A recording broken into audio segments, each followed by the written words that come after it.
प्रणम्य परमात्मानं सिद्धं त्रैलोक्यवन्दितम् स्वाभाविक चिदानन्द स्वरूपं निर्मलाव्ययम् शुद्ध जीवादिद्रव्याणां देशकं च जिनेश्वरम् द्रव्यसंग्रह सूत्राणां वृत्तिं वक्षे समासतम् जीवमजीवमदाह्वम् जिणवरवसहेण जेणनेतिष्ठम् देविन्दविन्दवन्दम् वन्दे तं सर्वदा शिरसा कहे जीव अजीव जिनवर वृषभ ने लोक में वे वंद्य सुरपति वृंद से वंदन करूं कर जोड़।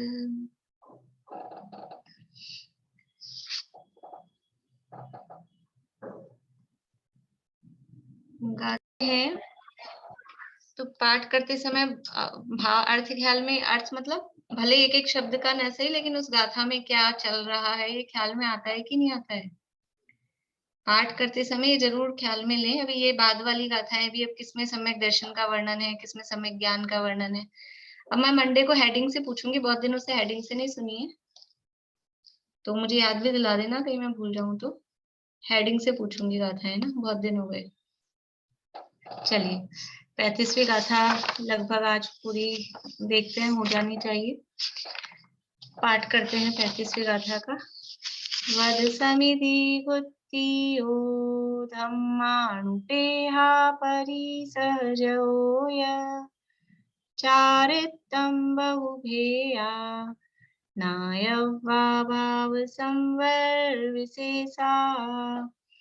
व्रत, समिति, गुप्ति, धर्म, अनुप्रेक्षा, परिचय और अनेक प्रकार का चारित्र, इन सबको भाव संवर के विशेष यानी भाव संवर के भेद जानना चाहिए। और यहाँ ये संवर के भेद अथवा संवर के कारण बताते हुए ये कारण बताए, व्रत, गुप्ति, समिति, धर्म, अनुप्रेक्षा, परिचय और चारित्र, 7 कारण यहाँ बताए हैं मुख्य रूप से। और यहाँ अपनी चर्चा इन समस्त कारणों की कहीं संक्षेप में कहीं विस्तार से ऐसे करते हुए चारित्र का कथन अपना चल रहा था। और कल हमने सूक्ष्म सांप्राय चारित्र और यथाख्यात चारित्र, इन दोनों का स्वरूप देखा था कि सूक्ष्म कषाय के जो उदय है, सूक्ष्म कषाय का उदय 10वें गुणस्थान में होता है, और उस सूक्ष्म कषाय के उदय को भोगने वाले जीव के वो सूक्ष्म सांप्राय चारित्र होता है। लेकिन वो सूक्ष्म सांप्राय कषाय का उदय जो है वो चारित्र नहीं है। उस समय उसके अलावा जो अन्य कषाय हैं, उन अन्य कषायों के अभाव स्वरूप जो वीतरागता है, चारित्र तो वो है, लेकिन क्योंकि वहां सूक्ष्म लोक का उदय है तो उसके नाम पे उस चारित्र को भी सूक्ष्म सांप्राय चारित्र ऐसा नाम दिया गया है। और जो यथाख्यात चारित्र है यानी आत्मा का जैसा स्वरूप है, जैसा निर्मल वीतराग स्वरूप, वैसा यथाख्यात जो चारित्र है उसके एकदम क्लोज है, जस्ट पहले वाला, उसके अत्यंत निकट वाला ये सूक्ष्म सांप्राय चारित्र है। और यथाख्यात चारित्र कौन सा है कि जो समस्त कषायों के सर्वथा क्षय से अथवा उपशम से जो चारित्र प्रकट होता है उसका नाम है यथाख्यात चारित्र। यथा यानी जैसा, आख्यात यानी कहा गया है, आत्मा का जैसा स्वरूप कहा गया है वैसा का वैसा जहाँ प्रकट हो गया, जैसा चारित्र आत्मा का कहा गया है। कैसा है आत्मा का चारित्र कि सर्वथा समस्त कषायों से रहित, और जब समस्त कषायों से रहित अवस्था जहाँ हो गई उसका नाम यथाख्यात चारित्र है। मैं एक चीज पूछ रही थी, जैसे उपशम होता है और क्षय होता है, तो ये इसका जैसे क्या विधि है? उपशम किस तरह से होता है और क्षय किस तरह? क्षय मतलब क्या? कल बताया था ना चतुर्थ सूत्र की क्लास में, उपशम में दबना होता है, चतवार क्षय चित्र में में नष्ट। नहीं, वो उपशम तो का मुझे पता है कि उपशम माने वो दब गई, अब वो पूरी प्रोसेस, आप चारित्र में होने की इन प्रकृतियों का उपशम कैसे होता है और क्षय, वो तो चाहे उपशम करना हो चाहे क्षय करना हो, मतलब चाहे उपशम हो चाहे क्षय हो, विधि तो एक ही है, आत्मलीनता, स्वरूप लीनता, वही विधि है। जब जीव अपना अंतरोन मुखी पुरुषार्थ करते हैं मुनिराज, तो बस वो पुरुषार्थ में बुद्धि पूर्वक कुछ नहीं होता है कि हम उपशम कर रहे हैं कि क्षय कर रहे हैं। वो जैसी उनकी अंतरंग लीनता होती है, और अंतरंग लीनता के आधार पर यदि कषाएं उपशमित हो गई हैं, दबी हैं, पूर्ण रूप से नष्ट हो, यानी दबेंगी कब और नष्ट कब होंगी, वही वही पूछ रही तो वो थी। पुरुषार्थ की, जैसे जो कल उदाहरण दिया था, उपशम का मतलब है कि वो ग्लास में पानी है और उसमें जो मिट्टी है वो नीचे दब गई, वो उपशम है। और क्षय का मतलब है उस मिट्टी को निकाल के हटा दे, अलग कर दिया, यानी पानी को अपन ने अलग निकाल लिया। उसमें तो ऐसा होना है कि पानी को अपन अलग निकाल लेंगे तो मिट्टी अलग रह गई है, ये क्षय हो गया। तो वो क्षय के लिए कुछ एक्स्ट्रा काम करना पड़ा ना। उपशम के लिए तो क्या है, वो ग्लास में मिट्टी थी, पानी में हमने फिटकरी डाली, मिट्टी नीचे बैठ गई, बस ठीक है। काम उसमें भी किया, फिटकरी डालने का काम उसमें भी किया, लेकिन इससे ज्यादा नहीं हुआ। पर क्षय के लिए फिटकरी भी डाली, मिट्टी नीचे भी बैठी, फिर उसको निकाल के अलग भी किया, तो कुछ एक्स्ट्रा पुरुषार्थ हुआ। तो वो पुरुषार्थ का फर्क है। वो पुरुषार्थ विशेष उग्र पुरुषार्थ है तो क्षय हो जाता है, और पुरुषार्थ में किंचित भी कमजोरी है तो उपशम ही हो पाता है। तो वो होगा, काम तो वही है, शुद्धोपयोगी, और उस शुद्धोपयोग में ही इधर जीव का जिस तरह का पुरुषार्थ होता है, उधर कर्मों में उस तरह का काम हो जाता है। तो जीव ने किया या हुआ ऐसा उसमें कहने में आता है, बुद्धि पूर्वक कुछ नहीं होता है। कोई सोच समझ के मुनिराज ये सोचे कि अब हमें तो पहले उपशम करना है, थोड़ी देर और मजा लेंगे संसार का, पहले उपशम करके वो देख लेते हैं। एक ये भी कह सकते हैं कि एक अपने पास ऑप्शन है, पहले उपशम करके ट्राई कर लो, आपको आनंद आ रहा हो, 11वें गुणस्थान में कुछ लग रहा हो, दम है, तो फिर वापस 12वें में पहुंचना, नहीं तो डायरेक्ट 12वें में पहुंच गए, 13वें में पहुंच गए, तो वहां से तो रिटर्न का रास्ता है नहीं। ये तो मजाक की बात है, लेकिन बुद्धि पूर्वक कुछ नहीं होता है, बुद्धि पूर्वक कुछ नहीं होता है। वो जैसा पुरुषार्थ होता है उस हिसाब से वो उपशम अथवा क्षय यथा योग्य हो जाता है। तो ये जो चारित्र है, ये चारित्र कैसे प्रकट होते हैं, तो जो सामायिक और छेदोपस्थापना, सामायिक छेदोपस्थापना और परिहार विशुद्धि, ये तीनों प्रकार के चारित्र हैं। ये तीनों चारित्र तो संजुलन कषाय के उदय से, अभी किस कर्म के उदय से, देखो एक्चुअल में चारित्र क्या है, चारित्र तो है एक्चुअल में कषायों का अभाव, लेकिन फिर भी उसको बता रहे हैं उदय की तरफ से। तो जिस समय सामायिक चारित्र है, या छेदोपस्थापना चारित्र है, या परिहार विशुद्धि चारित्र है, उस समय कौन सी कषाय का उदय रह सकता है, तो उस समय संचलन का उदय रह सकता है। और संचलन में भी उसको कहेंगे बादर संचलन का, सूक्ष्म का नहीं।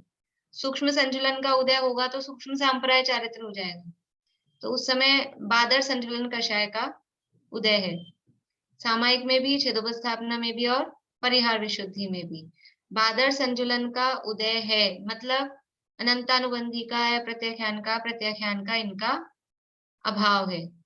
अब वो अभाव क्षयोपशम रूप, उसको क्षयोपशम हो अथवा क्षय सर्वथा होगा नहीं, वो केवल अनंतानुबंधी का ही होगा, नहीं तो उसको क्षयोपशम रूप ही कहेंगे तब तक, जब तक श्रेणी नहीं है तब तक। फिर सूक्ष्म सांप्राय चारित्र में, सूक्ष्म सांप्राय चारित्र कौन सी कषाय के उदय से हो रहा है, तो वो सूक्ष्म, या कहें सूक्ष्म लोभ या सूक्ष्म संजुलन के उदय से, सूक्ष्म संजुलन लोभ के उदय से, क्योंकि अकेला लोभ ही है, संजुलन का क्रोध मान माया भी नहीं है उदय में, संजुलन का अकेला लोभ ही है। तो जो सूक्ष्म सांप्राय चारित्र है वो संजुलन के सूक्ष्म लोभ के उदय से, ठीक है। तो उसके उदय से है, मतलब उसी का उदय है, बाकी जो उससे पहले की थी उन सब का अभाव है। अभाव शब्द है ये थोड़ा व्यापक है। अभाव का मतलब सर्वथा क्षय नहीं होता है। अभाव का मतलब है उस समय अनुदय हो, क्षय उपशम हो, जिस भी रूप जो भी अवस्था है, यथा योग्य गुणस्थानों के हिसाब से समझ लेनी चाहिए। या अभाव से भी ज्यादा अप्रोप्रिएट शब्द अनुदय बोले तो वो अनुदय है, मतलब उपस्थित नहीं है। एक उदय, उदय के सामने उसका अपोजिट अनुदय। फिर अब ये जो यथाख्यात चारित्र है, यथाख्यात चारित्र कौन सी कषाय के उदय से होता है?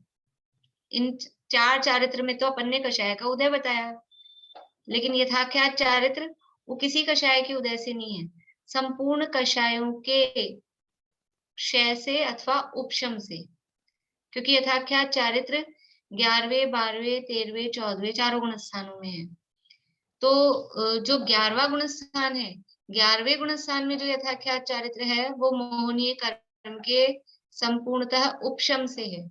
वहां मोहनीय कर्म का पूर्ण रूप से उपशम है। 11वें गुणस्थान वाला जो यथाख्यात चारित्र है, वहां पर मोहनीय कर्म का पूर्णतः उपशम है। उसको औपशमिक यथाख्यात चारित्र भी कह सकते हैं। जब अपन ने गुणस्थान पढ़े होंगे तो गुणस्थानों में वहां लिखा होगा 11वें गुणस्थान में औपशमिक यथाख्यात चारित्र, क्योंकि वो कषाय के उपशम से हुआ है। और 12वें, 13वें, 14वें गुणस्थान में जो यथाख्यात चारित्र है वो है क्षायिक यथाख्यात चारित्र, मतलब समस्त मोहनीय कर्म के, समस्त कषायों के पूर्णतः क्षय से वो चारित्र उत्पन्न हुआ है। यथाख्यात चारित्र में किसी भी कषाय का उदय नहीं है, वो संपूर्णतः कषायों का अनुदय है। और वो अनुदय या तो उपशम के रूप में है या क्षय के रूप में है। कषायों का उदय वहां पर बिल्कुल भी नहीं है। तो ये इन चारित्र के संबंध में ये बात है। और इसके बाद में संख्याएं आप लोगों के पास लिखी हुई हैं, दोबारा एक बार बोल के बता देती हूँ, देखना में भी कषाय खत्म है, फिर वो नीचे क्यों आते हैं?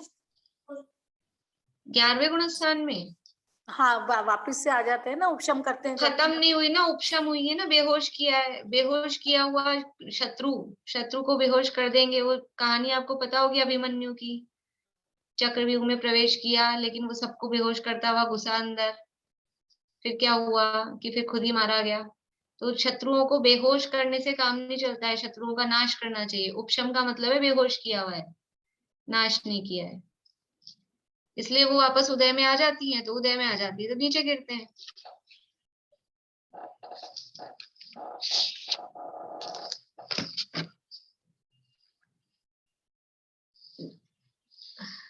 देखिए ये संख्याएं देख लीजिए, सबके पास, आप लोगों के पास लिखी हुई हैं। अपने जो नोट्स है ना द्रव्य संग्रह के, उसमें 231 नंबर पेज पे लिखा है, 231 नंबर पेज पे। जब मार्गणाएं अपन ने पढ़ी थी, संयम मार्गणा के अंतर्गत वहां पे लिखवाया था।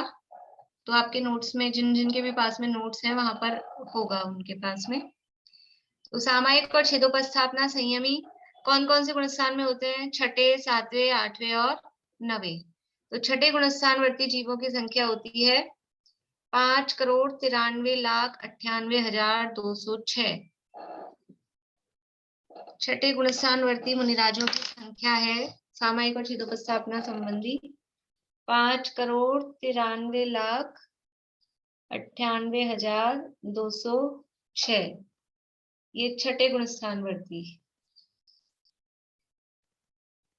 7वें गुणस्थानवर्ती जीव उससे आधे होते हैं मुनिराज संख्या में। क्यों आधे होते हैं? 6ठे गुणस्थान से आधी संख्या 7वें गुणस्थानवर्तियों की है। क्यों? क्योंकि टाइम आधा है।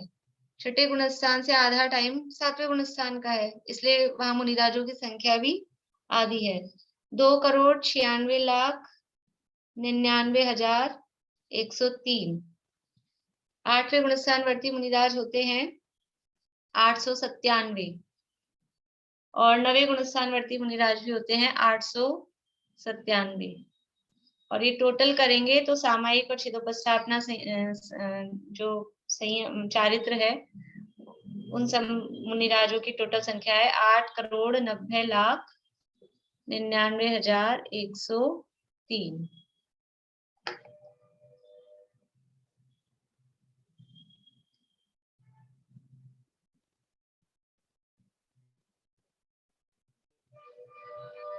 ये उत्कृष्ट संख्या है। अधिक से अधिक किसी इस गुण स्थान में जीव होंगे तो ये उत्कृष्ट संख्या है। हमेशा इतने ही जीव रहेंगे ऐसा नहीं है, ये उत्कृष्ट संख्या है। तो 8वें गुण स्थान में तो बहुत कम मुनिराज जाते हैं। हाँ, श्रेणी में मतलब कम होते हैं। कहाँ 2 करोड़ 96 उसमें सिर्फ 897। श्रेणी में संख्या कम है ना, श्रेणी का टाइम बहुत कम है, तो जिसका टाइम कम है उतने में उसमें रहेंगे भी थोड़ी देर, मतलब वो जीव भी थोड़े ही पाए जाएंगे। तो और इनको छठे ये सातवें गुण स्थान का टाइम बहुत बड़ा है। तो छठे से बोलिए। लेके 9वें गुण स्थान तक के मुनि आएंगे इसमें साथ, हाँ, ये छठे से 9वें गुण स्थान वर्ती मुनिराजों की संख्या होगी। जो ऊपर अब चढ़ेंगे, जो आगे जाएंगे, कहाँ 10वें आगे जाए 11वें। कि छठे सातवें में रहें, बस ये छठे में इतने हैं। मैक्सिमम छठे में किसी समय होंगे तो इतने हो अच्छा, सकते हैं। मैक्सिमम सातवें में होंगे कोई किसी समय तो इतने हो सकते हैं। 8वें में अधिकतम होंगे तो 897 हो ठीक ठीक। सकते हैं। मैक्सिमम संख्या है। बाद में कहाँ जाएंगे कहाँ नहीं जाएंगे उसकी बात नहीं है। अब परिहार विशुद्धि संयम, परिहार विशुद्धि संयम छठे सातवें गुण स्थान में होता है, तो उनकी संख्या इन्हीं के अंतर्गत 6997,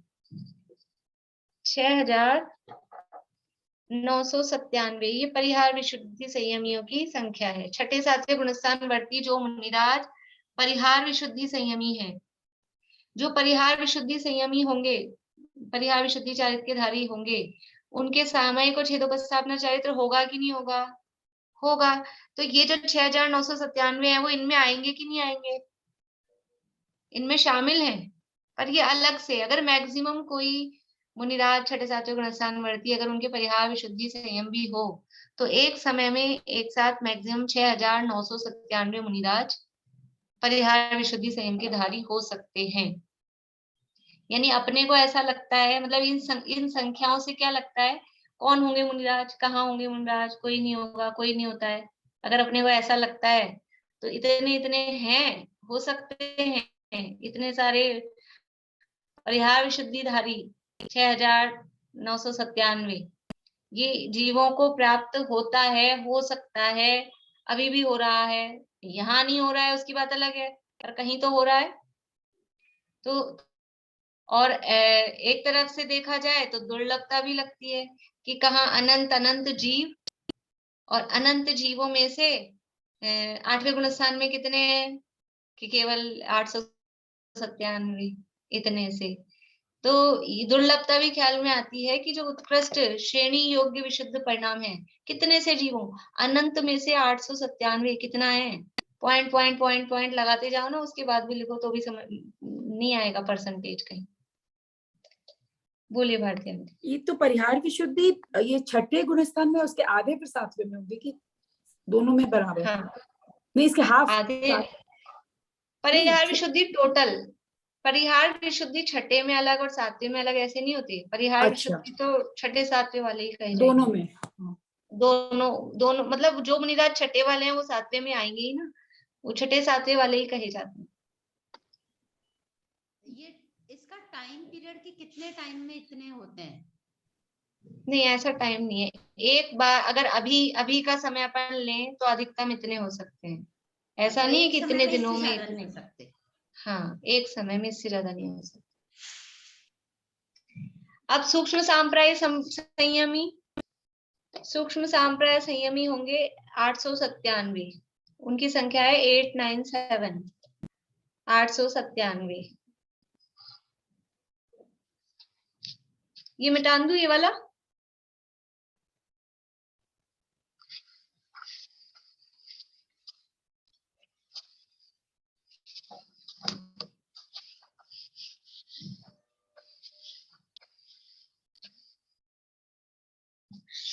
दसवें गुणस्थानवर्ती जो सूक्ष्म सांप्राय संयमी है वो है 897, 897।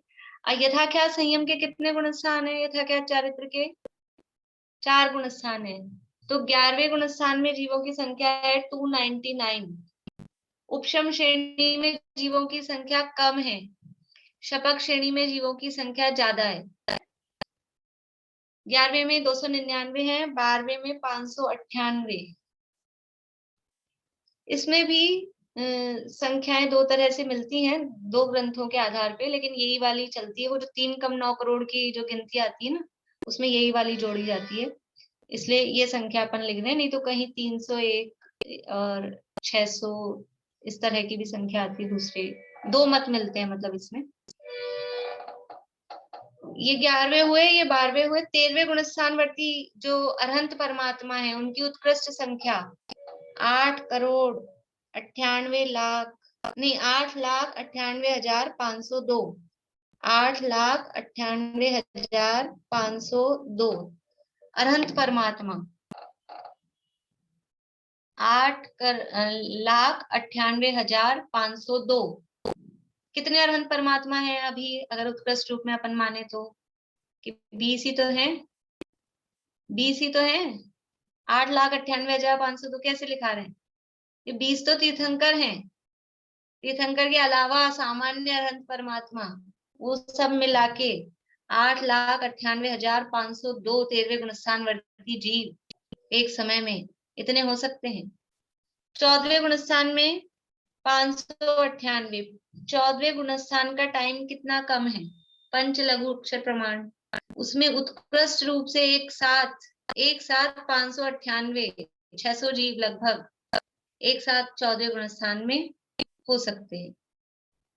अब इन सबको टोटल करो आप, ये 8,90,99,103 जो पहला जोड़ किया था। मीनू दी करिया फटाफट।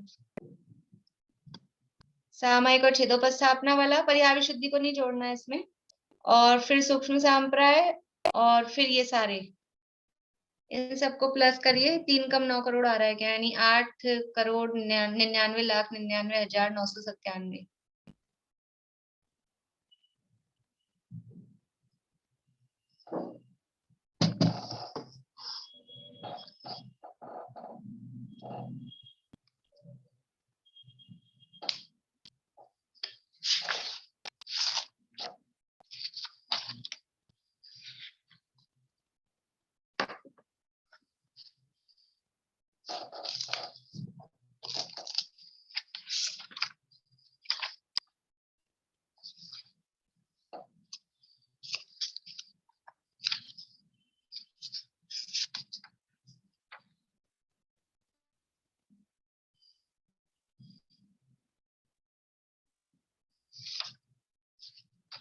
नहीं किया किसी ने भी?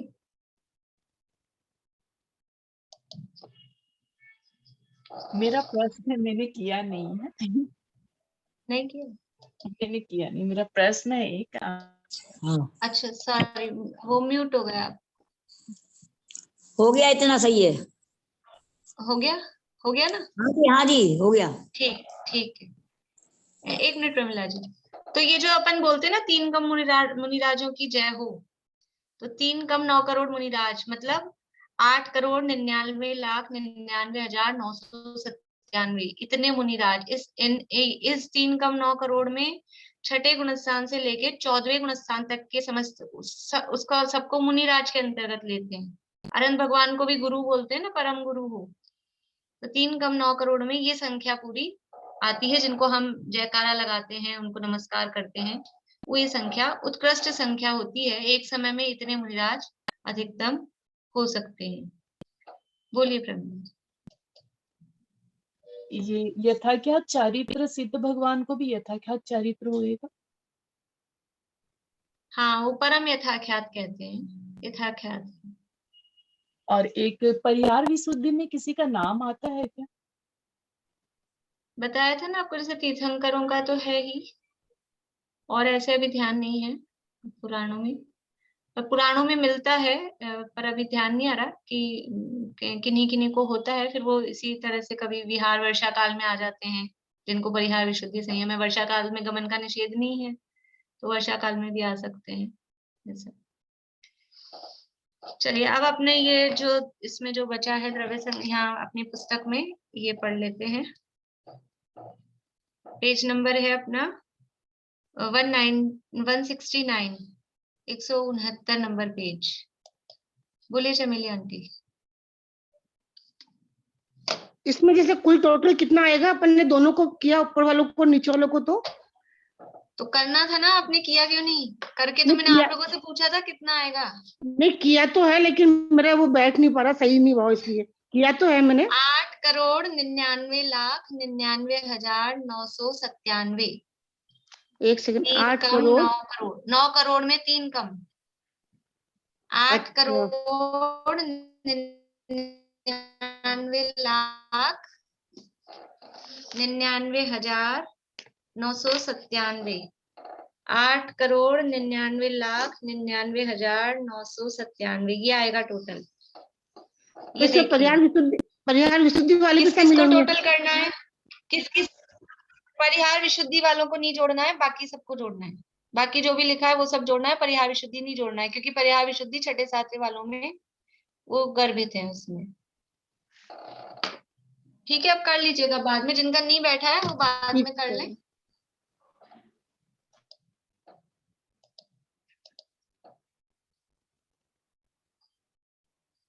अब संयम के प्रतिपक्ष का कथन करते हैं। 169 नंबर पेज है। संयम के प्रतिपक्ष, ये तो संयम की चारित्र की बात हुई, लेकिन उसका साथ में, क्योंकि संयम मार्गणा में संयम को भी लिया जाता है और असंयम को भी संयम मार्गणा में लिया जाता है, तो यहाँ पर भी चारित्र के साथ में उसके प्रतिपक्ष का, कि जो चारित्र तो नहीं है लेकिन फिर भी उसको हम देखते हैं, उसका कथन यहाँ कर रहे हैं। दार्शनिक आदि 11 प्रतिमाओं के भेद युक्त संयमा संयम नामक देश चारित्र 5वें गुणस्थान में ही जानना। अब ये चारित्र तो नहीं है, देश चारित्र है, संयम तो नहीं है, संयमा संयम है, लेकिन क्योंकि इसमें कुछ संयम है इसलिए इसको भी संयम मार्गणा के अंतर्गत देखा जाता है। तो दार्शनिक आदि 11 प्रतिमा भेद युक्त, ये जो 5वां गुणस्थान है, 5वें गुणस्थान के 11 भेद किए जाते हैं प्रतिमाओं के रूप में। तो पहली प्रतिमा का नाम है दर्शन प्रतिमा, और जो दर्शन प्रतिमा का धारी होता है उसको बोलते हैं दार्शनिक श्रावक। जो दर्शन प्रतिमा का धारी श्रावक होता है उसको बोलते हैं दार्शनिक श्रावक। जो व्रत प्रतिमा का धारी श्रावक होता है उसको बोलते हैं व्रती श्रावक। तो ऐसे वो उस आधार पे नाम कहे। दार्शनिक आदि 11 प्रतिमाओं के भेद युक्त संयमा संयम नामक देश चारित्र 5वें गुणस्थान में ही जानना। देश चारित्र के कहो या 5वें गुणस्थान के कहो या संयमा संयम के कहो, ऐसे 11 प्रतिमा रूप 11 भेद उसमें होते हैं। ये भी जो संयम मार्गना वाले नोट्स हैं उसमें वो 11 नाम वगैरह उसमें दिए हुए हैं, और तब थोड़ी बहुत चर्चा अपन ने की थी। अभी 11 प्रतिमाओं की चर्चा अपन नहीं कर रहे हैं। मिथ्या दृष्टि, सासादन, मिश्र और अविरत सम्यक दृष्टि नामक 4 गुणस्थानों में असंयम होता है।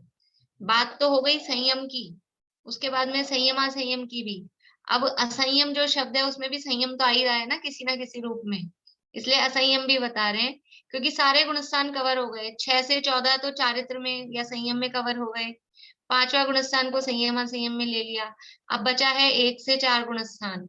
तो 1 से 4 जो गुणस्थान है, मिथ्या दृष्टि, सासादन, मिश्र और अविरत सम्यक दृष्टि, ये 4 गुणस्थानों में असंयम होता है, संयम नहीं होता है। इस प्रकार चारित्र का व्याख्यान समाप्त हुआ। कोई पूछे, क्योंकि पहला गुणस्थान तो मिथ्यात्व है, वहां तो असंयम है ही, सासादन मिश्र भी असंयत ही है, क्योंकि यहाँ ये अविरत सम्यक दृष्टि के साथ जो अविरत शब्द है ना, ये अविरत शब्द अंत दीपक है।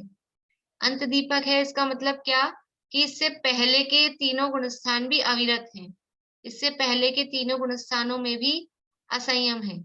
यद्यपि पहले गुणस्थान के असंयम में और दूसरे तीसरे चौथे गुणस्थानों के असंयमों में फर्क है, तारतम्य है। पहले गुणस्थान जैसा असंयम वो चौथे गुणस्थान में नहीं होगा, लेकिन फिर भी है असंयम ही, संयम नहीं है, किसी भी रूप में व्रतादि का धारण वहां पर नहीं है, इसलिए वहां चारों गुणस्थानों में असंयम होता है, ऐसा कहा। इस प्रकार चारित्र का व्याख्यान समाप्त हुआ। इस प्रकार व्रत, समिति, गुप्ती, धर्म, 12 अनुप्रेक्षा, परिचय जय और चारित्र रूप भाव संवर के कारणों का जो व्याख्यान किया, उसमें निश्चय रत्नत्रय के साधक, व्यवहार रत्नत्रय रूप शुभोपयोग के प्रतिपादन करने वाले जो वाक्य हैं उन्हें पापाश्रव के संवर के कारण जानना, और जो व्यवहार रत्नत्रय से साध्य शुद्धोपयोग लक्षण वाले निश्चय रत्नत्रय का प्रतिपादन करने वाले वाक्य हैं उन्हें पुण्य पाप इन दोनों के संवर के कारण जानना। बात चल रही थी, बात भूल तो नहीं गए, अपन रोज बोलते हैं गाथा इसीलिए। और गाथा में क्या बताया जा रहा है, पता लगा कि 3 लोग की रचना में घूम गए, तत्वार्थ सूत्र चल रहा है कि कौन सी गाथा चल रही है, तो तत्वार्थ सूत्र नहीं चल रहा था। यहाँ तो लोक भावना संवर के कारणों के अंतर्गत ही बता रहे थे। तो यहाँ कह रहे हैं कि ये जो संवर के कारणों का व्याख्यान किया है इन 7 माध्यमों से, उसमें निश्चय रत्नत्रय के साधक व्यवहार रत्नत्रय, ये व्यवहार रत्नत्रय कैसा है, वो निश्चय रत्नत्रय का साधक है। देखो निश्चय रत्नत्रय क्या है और व्यवहार रत्नत्रय क्या है। जो शाम को मोक्षम प्रकाशक में आ रहे हैं उनको तो समझ में जल्दी से आ जाएगा, बोलते ही आ जाएगा। निश्चय रत्नत्रय, रत्नत्रय क्या है, रत्नत्रय मतलब मोक्ष मार्ग, सम्यक दर्शन ज्ञान चारित्राणि मोक्ष मार्ग, सम्यक दर्शन सम्यक ज्ञान सम्यक चारित्र, ये रत्नत्रय है, ये मोक्ष मार्ग है। तो रत्नत्रय यानी मोक्ष मार्ग, तो इसको अपन शॉर्ट करते हैं, निश्चय रत्नत्रय की जगह बोलेंगे निश्चय मोक्ष मार्ग, और व्यवहार रत्नत्रय की जगह बोलेंगे व्यवहार मोक्ष मार्ग। तो निश्चय मोक्ष मार्ग क्या है, निश्चय मोक्ष मार्ग है वो वीतराग भाव स्वरूप है, अपनी आत्मा में लीनता स्वरूप है, वही है ना निश्चय मोक्ष मार्ग। निश्चय सम्यक दर्शन ज्ञान चारित्र, परद्रव्यन्ते भिन्न आप में रुचि, आप रूप को जान पाना और आप रूप में लीन रहे थे, अपने में ही है, मतलब वो वीतराग भाव स्वरूप है, शुद्ध भाव स्वरूप है। तो वास्तव में वीतराग भाव है वो निश्चय रत्नत्रय है, निश्चय मोक्ष मार्ग है। लेकिन इस निश्चय रत्नत्रय की प्राप्ति में जो सहायक है, अथवा निश्चय रत्नत्रय प्राप्त होने के बाद भी जो साथ साथ में चलता है, निश्चय रत्नत्रय का निमित्त है अथवा सहचारी है, जो मोक्ष मार्ग तो नहीं है लेकिन मोक्ष मार्ग का निमित्त है अथवा सहचारी है, उसे व्यवहार मोक्ष मार्ग कहते हैं, उसे व्यवहार रत्नत्रय कहते हैं। जो वास्तव में मोक्ष मार्ग है, जो वास्तव में रत्नत्रय है, उसे तो कहते हैं निश्चय रत्नत्रय। वास्तव में मोक्ष मार्ग या रत्नत्रय क्या है कि वीतराग भाव, आत्मा में लीनता, परद्रव्यन्ते भिन्न आप में रुचि और आपका जानना और अपने में लीनता, वो निश्चय रत्नत्रय है। तो वास्तविक सच्चा रत्नत्रय तो वीतराग भाव रूप है, सच्चा मोक्ष मार्ग तो वीतराग भाव रूप है। लेकिन जो मोक्ष मार्ग नहीं है, मोक्ष मार्ग नहीं है ये कह दिया पक्के से, मोक्ष मार्ग तो नहीं है लेकिन मोक्ष मार्ग का निमित्त है, सहचारी है, उसे भी व्यवहार से मोक्ष मार्ग कहते हैं, तो उसका नाम है व्यवहार रत्नत्रय। तो व्यवहार रत्नत्रय क्या होगा, जो मोक्ष मार्ग तो नहीं हो, तो मोक्ष मार्ग तो वीतराग भाव है, वीतराग भाव के अलावा जीव के कौन से भाव होते हैं इसके अलावा, वीतराग भाव यानी शुद्ध भाव, शुद्ध भाव के अलावा कौन से भाव होते हैं रेखा भाभी, शुद्ध भाव के अलावा कौन से भाव होते हैं और? पुण्य और पाप भाव। हाँ, तो उनको पुण्य पाप तो कर्म की तरफ से बोलते हैं, भावों के लिए क्या बोलेंगे, शुभ अशुभ भाव, शुभ अशुभ, ठीक है ना, शुभ भाव और अशुभ भाव। तो शुद्ध भाव है, वीतराग भाव है, वो तो सच्चा मोक्ष मार्ग है। और जो मोक्ष मार्ग तो नहीं है लेकिन फिर भी उसको मोक्ष मार्ग कहा जा रहा है, तो ये 2 भाव हमको मिले जो मोक्ष मार्ग नहीं है, एक तो शुभ भाव और एक अशुभ भाव।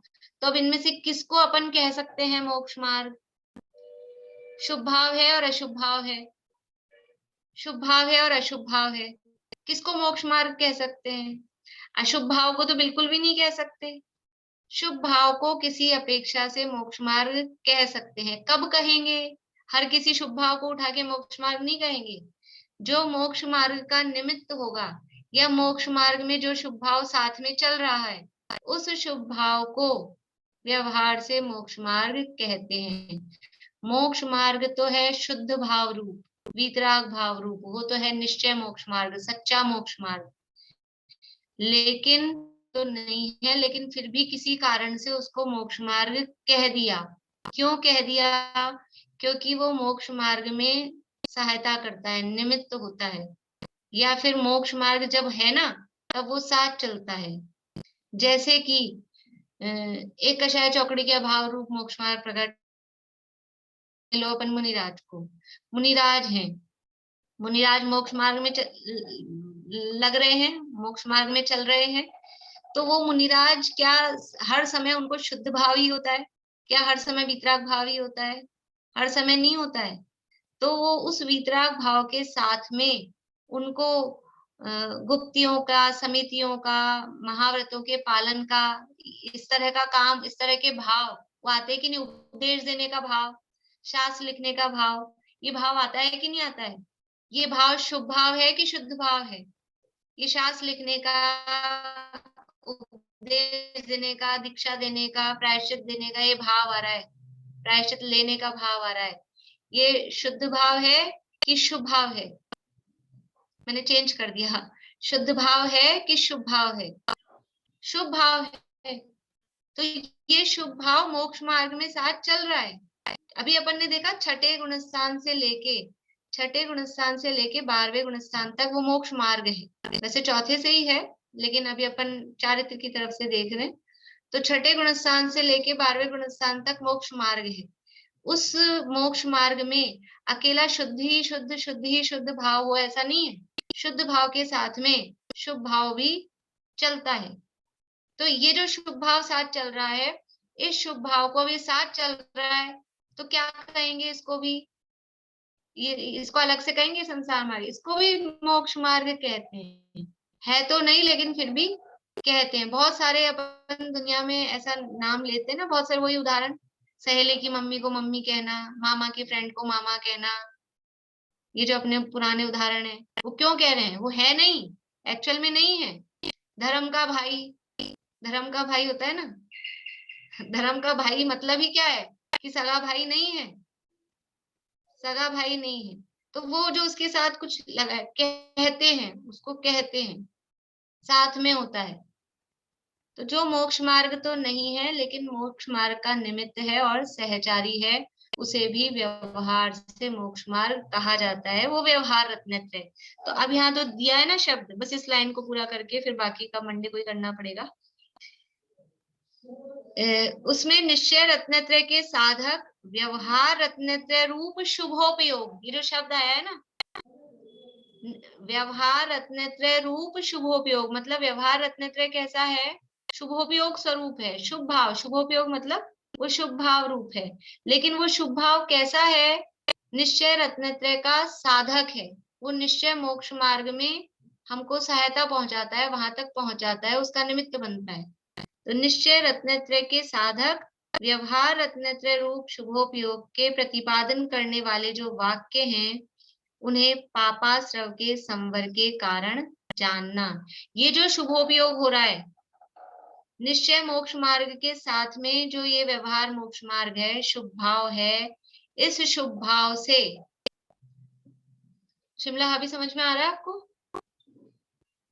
निश्चय रत्नत्रय, निश्चय मोक्ष मार्ग वितराग भाव के साथ में जो शुभ भाव है, वो शुभ भाव, इधर देखिए सब लोग, संवर का कारण है कि आश्रव का कारण है? जो शुभ भाव उस वितराग भाव के साथ जो शुभ भाव चल रहा है, निश्चय मोक्ष मार्ग के साथ में जो व्यवहार रत्नत्रय शुभोपयोग रूप है, वो संवर का कारण है कि आश्रव का कारण है?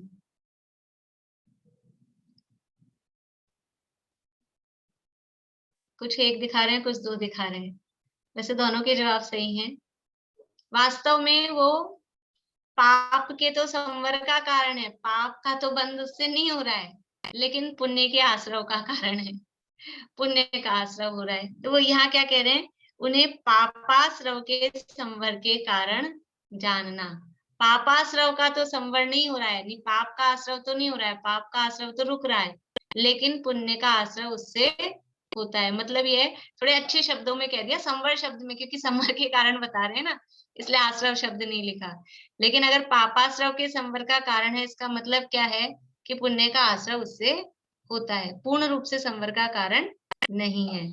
आगे की लाइन फिर अपन अभी इतना सा रह गया, वैसे सरल था लेकिन कोई बात नहीं, मंडे को इसको करेंगे अपन आगे। अभी यहीं पूरा करते हैं। बोलिए विनीता आंटी। दीदी ये लाइन थोड़ी कठिन बन गई, पता नहीं मैंने पंचास्तिकाय का याद नहीं है। पंचास्तिकाय में ऐसा लिखा है कि नीचे लिखा है ना पंचास्तिकाय, देखो बहुत पहले पढ़ी है, 40 साल पहले पंचास्तिकाय, लेकिन ये हाँ, लिखा बोलिए ना आप। के संबर रूप कारण, मतलब ये लाइन कुछ वो हो गई है, तो सही बिल्कुल। अपन मंडे को करेंगे, मंडे को करेंगे, ठीक, ठीक, मंडे को करेंगे। हाँ।